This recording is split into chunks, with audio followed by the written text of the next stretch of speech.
My name is Sophie Carter. I am 33 years old, and the last time my mother saw me before my sister's wedding, I was 18, wearing my graduation gown beside a metal bench with $50 in my hand. 20 minutes earlier, I thought we were driving home to celebrate. Instead, my mother pulled into the bus station, opened the door, and dropped an old backpack at my feet. Inside were two shirts, jeans, a toothbrush, and nothing that suggested I was coming home. She told me it was time to learn how to survive without being carried by the family. My father kept both hands on the steering wheel. My older sister stared through the window and said nothing. I asked where I was supposed to sleep. My mother answered by closing the door. Then the car disappeared into traffic while I wondered how a family could erase someone before the ink on her diploma was dry. I bought the cheapest ticket leaving Raleigh and made one promise. I would never beg them to take me back. For 15 years, they never asked if I survived. Then an invitation arrived for my sister's wedding. They expected the same unwanted girl to appear quietly and pretend the bus station had never happened. But when a black Maybach stopped outside the venue and the driver opened my door, the entrance fell silent. My mother looked at me, then at the building behind me, and her face lost all color. She had no idea what I had survived, what I had built, or why the staff were already walking toward me. Before I tell you what happened next, tell me where you are listening from and what the weather is like there. I want to know how far this story has traveled. The bus carried me southwest through the night, but I barely noticed the towns passing outside the window. I kept my backpack on my lap with both arms wrapped around it, as if someone might steal the only things I owned. Every few minutes, I counted the money again. After buying the ticket and a bottle of water, I had $27 left. I had no relatives in Charlotte, no job waiting for me, and no idea what I would do when the bus arrived.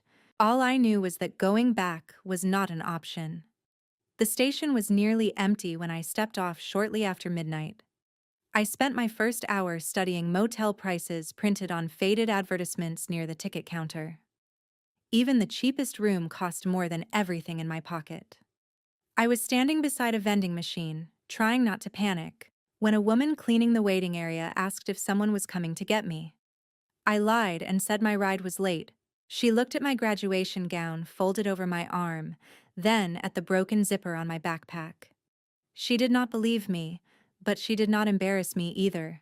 She wrote an address on the back of an old receipt and told me about a temporary shelter for young women across town. I used almost half my remaining money on a taxi because the city buses had stopped running. The shelter gave me a bed for 30 days, but there were rules. I had to apply for jobs, attend weekly meetings, and be inside before 10 each night. To me, those rules felt like mercy. At least someone was telling me where I was allowed to sleep. 3 days later, I found work at a roadside hotel called the Briar Motor Lodge. The manager hired me to wash towels, strip beds, and clean the breakfast area after guests left. My shift started at 5 in the morning. I earned barely enough to eat, but the kitchen supervisor let me take leftover fruit and unopened cereal cups at the end of the day. I learned to stretch one meal into two. I washed my uniform in the shelter sink and hung it beside my bed to dry overnight. During breaks, I sat behind the laundry room with a notebook and wrote down every job I saw people doing inside the hotel. Front desk agent, housekeeping supervisor, sales coordinator, revenue manager, general manager. I did not understand half those titles, but they sounded like doors, and I was tired of living as if every door had already been locked. At the public library, I taught myself spreadsheets, basic accounting, and customer service.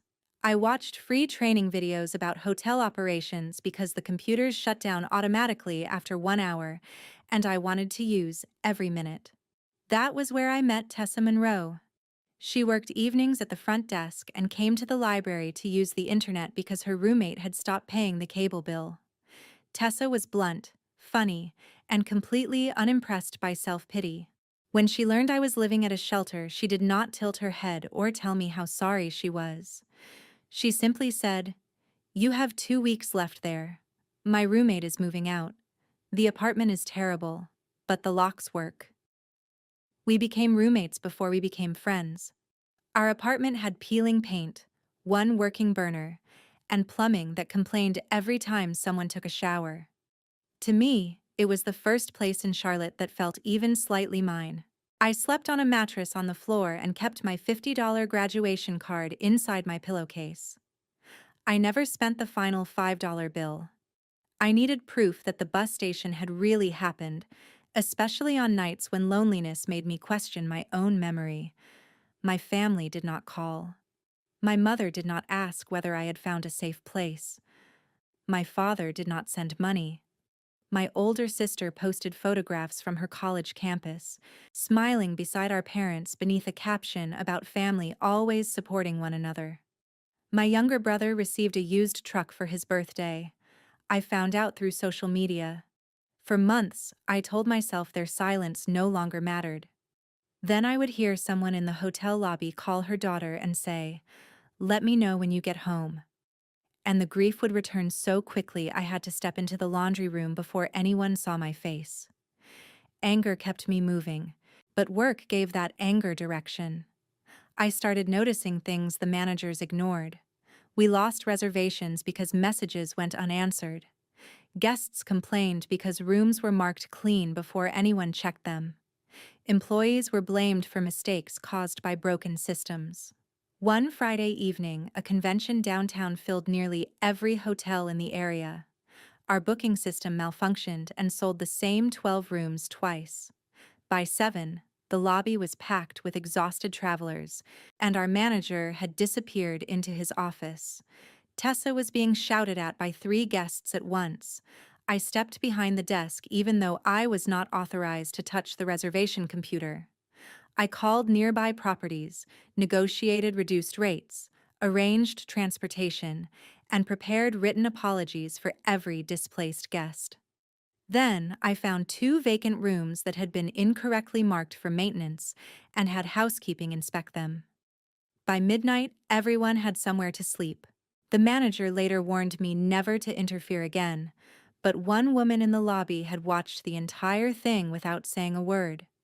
She returned the next morning and asked for me by name.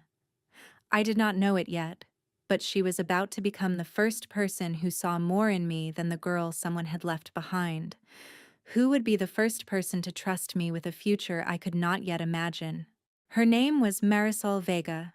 She was in her late 50s, wore simple black suits, and spoke with the calm confidence of someone who never needed to prove she belonged in a room.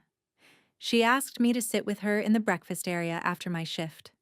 My first thought was that she planned to complain about something I had done the night before.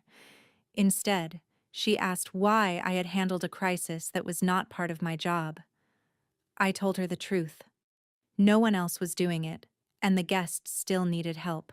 She asked where I had studied hospitality management. I almost laughed. I told her I had studied at the public library between laundry shifts. Marisol did not laugh.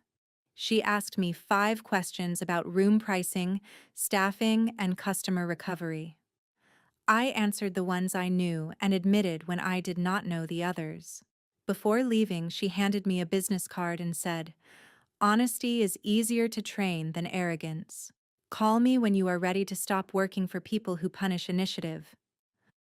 I kept that card for 9 days before calling. I was suspicious of kindness by then. In my experience, help usually arrived with a hidden price.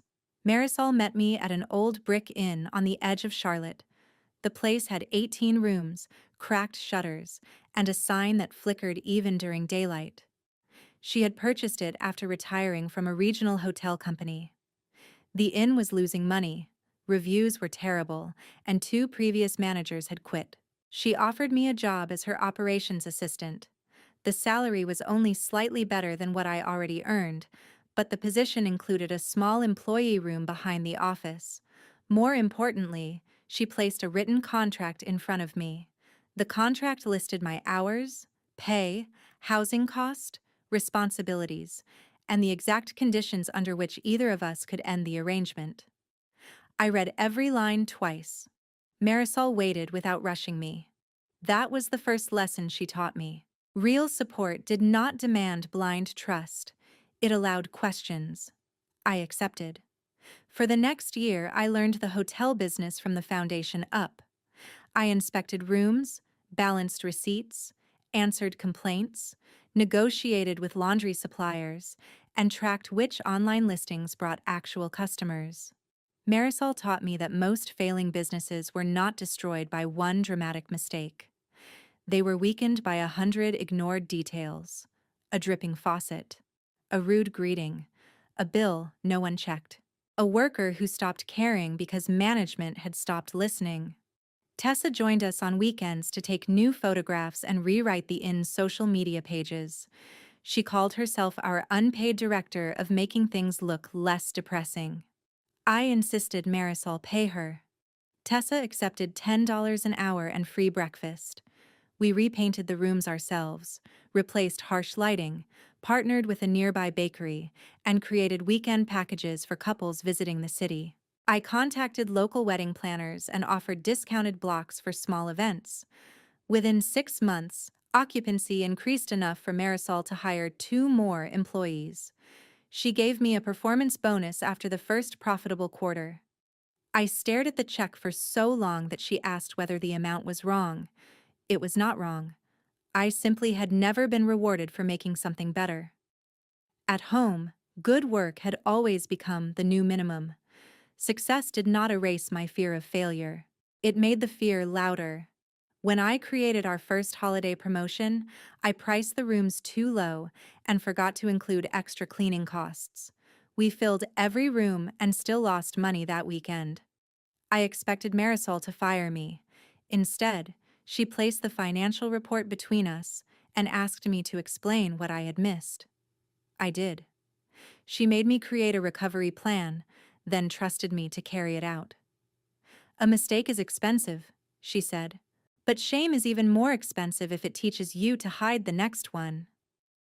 No adult had ever separated my failure from my worth before. I took night courses in bookkeeping and earned a certificate in hotel revenue management. Tessa helped me practice presentations while eating noodles at our kitchen counter.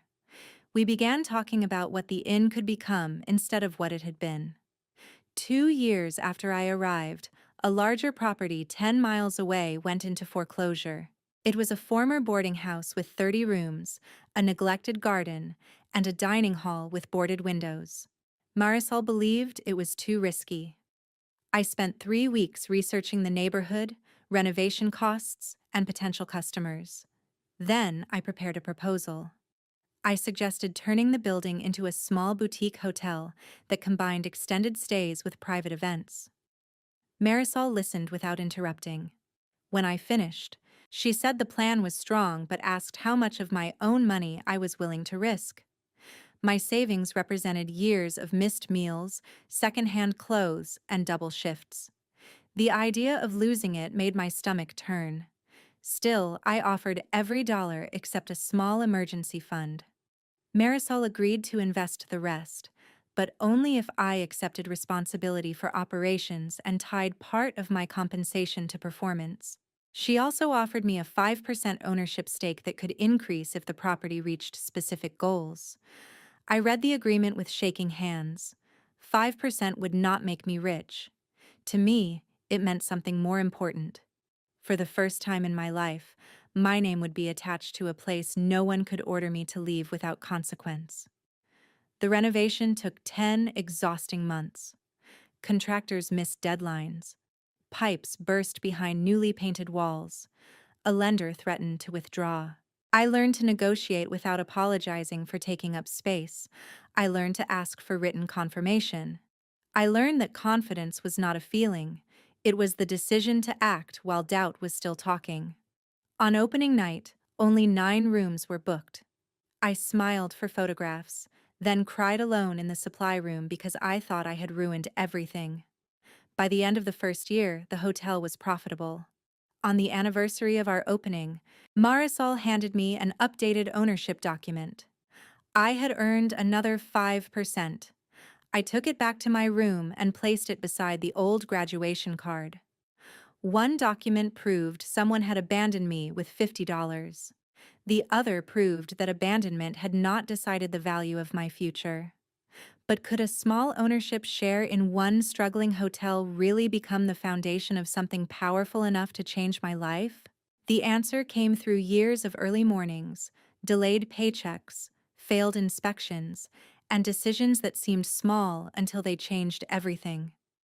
I spent 3 years turning our second property into one of the most consistently booked independent hotels in the region. We did not compete with large chains by pretending to be bigger. We competed by remembering people. Staff recorded guest preferences. We purchased food locally. We restored original woodwork instead of replacing it with cheap materials. Travelers recommended us because the hotel felt personal without feeling amateur. Tessa joined full-time as marketing director. She had no advertising degree, but she understood people and refused to write anything that sounded corporate. Marisol taught us to build systems so the company would not collapse whenever one person took a day off. By my 6th year in Charlotte, we had acquired a third property through a partnership. The deal nearly destroyed us. Construction permits were delayed, interest accumulated, and the investor demanded staff cuts. I refused to fire employees for a delay they had not caused. I suspended my salary, sold my share in a small rental property, and arranged temporary work for several employees at our other hotels. I called it remembering what it felt like to be treated as an unnecessary expense. We survived. When the property opened, it earned enough within 18 months to repay the emergency debt. I formed my own company and named it Juniper Row Hospitality because juniper trees could grow in difficult soil without losing their color. Marisol became an advisor and minority investor. Tessa became the first executive I hired. I held the controlling interest, but I learned that ownership gave me authority, while leadership determined whether people trusted me with it. Over the next 7 years, Juniper Row acquired neglected inns, historic hotels, and event properties that larger companies considered too complicated. We became known for preserving character while improving operations. I understood damaged places. Restoration did not require pretending damage had never happened. It required strengthening what remained. I bought my first home at 28. The house was modest, but the deed carried my name. On the day I received the keys, I sat on the empty kitchen floor and cried harder than I had at the bus station. At 18, I believed safety was something another person could remove by closing a car door. 10 years later, I understood that safety could be built through knowledge, savings, contracts, and people who honored their word. I attended industry events and spoke about employee housing, ethical renovation, and training workers without college degrees. Each Juniper Row property maintained an emergency fund for employees facing housing problems. Interns were paid. Managers were trained never to use humiliation as motivation. By 33, the company operated 6 boutique hotels, 2 restored event estates, and a property management division. We employed more than 200 people. Our most ambitious acquisition was Hawthorne Estate outside Raleigh. It had a stone chapel, ballroom, guest cottages, and neglected gardens. The location was less than an hour from my childhood home. I almost rejected the project, but Marisol reminded me that avoiding an entire region would still give my past control. We purchased it through a subsidiary and spent 2 years restoring it. Ordinary customers saw only the Hawthorne Estate brand. The property soon became one of the most requested wedding venues in North Carolina. 6 months after opening, a regional magazine published a profile about Juniper Row. It included a photograph of me in the Hawthorne Ballroom and briefly mentioned that I had experienced housing insecurity after graduation. 2 days later, Diane Carter sent me a friend request. My mother had not spoken to me in 15 years. Her message contained no apology. Sophie, I always knew you were going to do something special. We are so proud of you. I read those words in my office while employees prepared the ballroom for a charity dinner. They had ignored me when I was hungry. Now they had found me because a magazine had printed my success in glossy color. What did my family really want? And how far would they go to rewrite the past once they realized I no longer needed them? I did not answer my mother's message. 3 days later, my father, Paul Carter, emailed me. He said he thought about me often and believed the family should put old misunderstandings behind us. He called leaving his 18-year-old daughter at a bus station a misunderstanding. My older sister, Madeline Carter, contacted me next. She was getting married in October and wanted me there. Her message sounded warm until she admitted guests might ask why I was missing, and she wanted to avoid awkward questions. The invitation included a photograph of the venue, Hawthorne Estate. I checked our system. Her wedding planner had booked it 8 months earlier. My family had no idea the estate belonged to my company. Tessa looked at the invitation and said the universe was not even trying to be subtle. I told her I would not go. She asked whether staying away would bring peace, or simply allow my family to continue telling the story without me. My mother's messages became more frequent. At first, she sent childhood photographs and comments about healing. Then she began asking about the venue. She wondered whether I could arrange a free room upgrade or reduce the remaining balance. Family should support family, she wrote. I stared at that sentence until anger replaced disbelief. Where had that belief been when I had no bed for the night? I replied that the venue would honor the contract and provide no additional discounts. She answered within minutes. You do not have to sound cold. We made you independent, and clearly, it worked. That sentence made my decision. I accepted the invitation.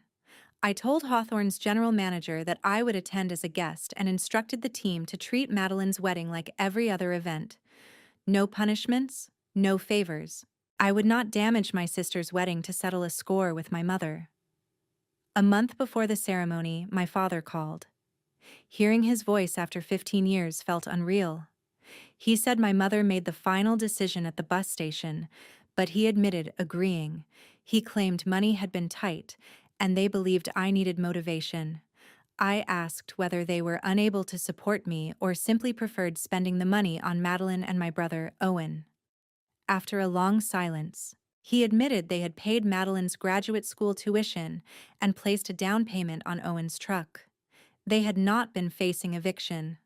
My mother believed I was unlikely to succeed and did not want to invest more in me. My father said he assumed I would stay with a friend. I reminded him that he never called a friend, checked on me, or turned the car around. I was wrong, he said.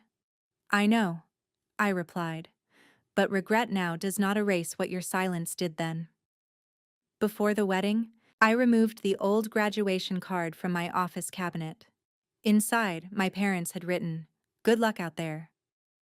On the back, my 18-year-old handwriting recorded the bus fare and the $27 I had left in Charlotte. I placed it in my handbag. I was not planning a performance. I needed something real in case my mother tried to convince me my memory was crueler than the truth. Tessa arranged a Maybach through our executive transportation partner. She reminded me that arriving in one of our company vehicles was not pretending to be someone else. It was arriving as the woman I had become. On the wedding morning, I looked in the mirror and did not see the girl in the graduation gown. I saw a woman who had survived without becoming cruel and built wealth without exploiting anyone.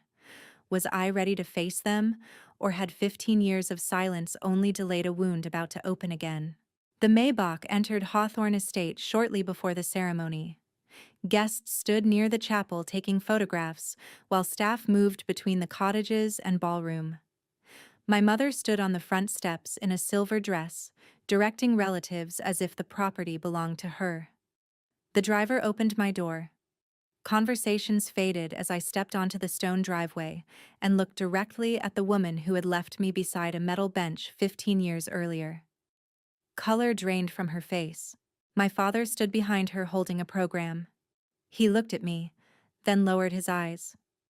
Madeline appeared in the doorway wearing her wedding dress. "Sophie?" she said, as if she was not sure I could exist in that setting. I told her she looked beautiful. My mother recovered first. She hurried forward with both arms open, attempting a public embrace before asking whether I wanted one. I stepped aside and offered my hand. She froze, then laughed loudly. "Still independent," she announced. "She has always been that way." Inside the chapel, relatives whispered as I passed. An aunt hugged me and said my mother had told everyone I left after an argument because I wanted freedom. That was the first confirmation that my mother had not merely hidden the truth. She had created a version where I abandoned them. Before the ceremony, Hawthorne's general manager approached. "Welcome back, Miss Carter. Would you like the monthly report sent to your office tomorrow?" My mother heard him. "Your office?" she asked. I said we could discuss it later. Madeline married beneath the restored stained glass windows. During the reception, a local investor congratulated me on the renovation and introduced me as the founder of Juniper Row Hospitality and owner of Hawthorne Estate. My mother's fork stopped halfway to her mouth. Madeline stared at me. "You own this place?" I explained that my company had purchased and restored it. My mother looked around the ballroom, finally understanding that her favorite daughter's wedding was taking place inside an empire built by the child she discarded. Her shock quickly became strategy. She touched my arm and announced that talent ran in the family. She told relatives she had always encouraged me to be fearless. When someone asked why we had not seen each other for 15 years, she said I had been busy with my career. Later, she followed me into the hallway. "Since you own the venue, remove the remaining charges. She said. "Madeline should not have to pay your company." I told her the contract would remain unchanged. She said I could afford it. I replied that having money did not obligate me to give it to people who contacted me only after reading about my business. She accused me of coming to humiliate her. I reminded her that no one else could hear us. "Then why did you come?" she demanded. "To show us the car?" I told her I came because Madeline invited me and because I was finished disappearing to protect her version of our family. My father entered but said nothing. This time, his silence did not protect her. It exposed him. I promised Madeline I would not disrupt the reception. My mother smiled, but panic had begun to show. When the speeches started, she took the microphone. "People sometimes judge parents for making difficult decisions," she began, looking at me, "but a mother knows when her child needs to be pushed into the world." She claimed giving me independence after graduation had been the hardest and most loving choice of her life. Then she gestured toward the estate and said, "My success proved that tough love worked." A few guests began uncertain applause. I watched her turn abandonment into sacrifice and cruelty into generosity. She expected me to remain silent because it was my sister's wedding. Would I protect the celebration by allowing her lie to become the final version of our story? Or would I finally tell the truth? I waited until my mother finished, then asked Madeline whether I could say a few words. She hesitated before nodding. I took the microphone and faced my sister. I sincerely wished her a marriage built on honesty, mutual protection, and the courage to speak when silence would be easier. A family could survive hardship and disappointment, I said, but it could not remain healthy when one person's comfort depended on another person's silence. Then I turned toward the guests. Since my mother shared the lesson she believes she taught me, it is fair to explain how she delivered it. I did not shout or describe every hungry night. I gave them facts. I was 18, still wearing my graduation gown. My mother placed a backpack at my feet containing 2 shirts, jeans, and a toothbrush.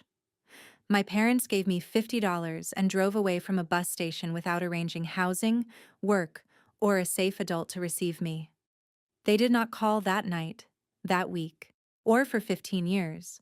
They contacted me only after an article identified me as a successful business owner. My mother's smile vanished. She stood and said the family had been under severe financial pressure. I looked at my father. "Is that true?" Every face turned toward him. My mother told him not to answer. For once, he did. No, he said. We could support Sophie. Diane wanted the money for Madeline's tuition and Owen's truck. I agreed. I should not have. May. My mother stared at him as if he had betrayed her. In reality, he had finally stopped helping her betray me. An aunt asked why everyone had been told I ran away. Another relative said my mother claimed I rejected their help. Questions spread through the room. My mother accused everyone of misunderstanding her intentions and insisted I would never have succeeded if she had allowed me to remain comfortable. I removed the graduation card from my handbag. This is what they gave me with the $50. It says, "Good luck out there." On the back, I recorded the bus fare because I was afraid someone would one day tell me it did not happen the way I remembered. She accused me of arriving in a luxury car to punish the family. I told her the Maybach belonged to Hawthorne's transportation service. The car is not revenge, I said. The truth is not revenge either. It only feels like revenge when someone has benefited from a lie. Madeline began crying. She asked our mother whether she knew I had nowhere to go. My mother tried to avoid the question, then admitted she assumed I would figure something out. Madeline asked why she had been told I chose to leave. My mother accused her of taking my side after everything she had done for the wedding. That was the moment her concern for appearances collapsed.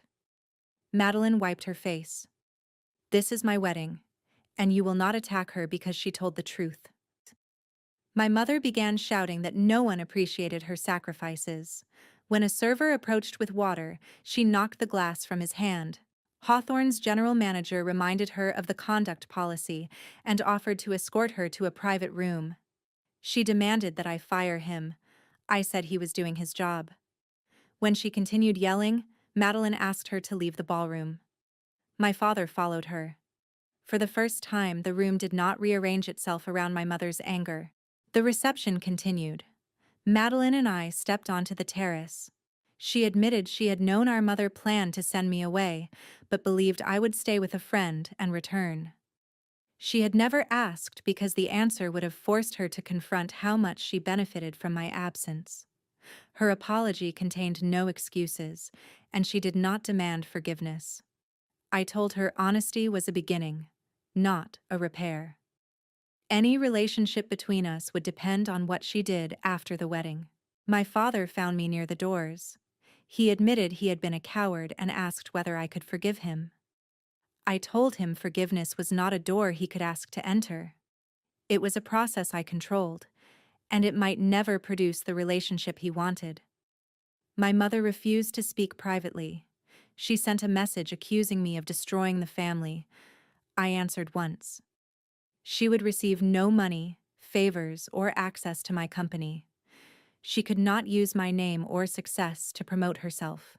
If she wanted contact, she had to acknowledge what she did without calling it love, offer a direct apology, and attend counseling.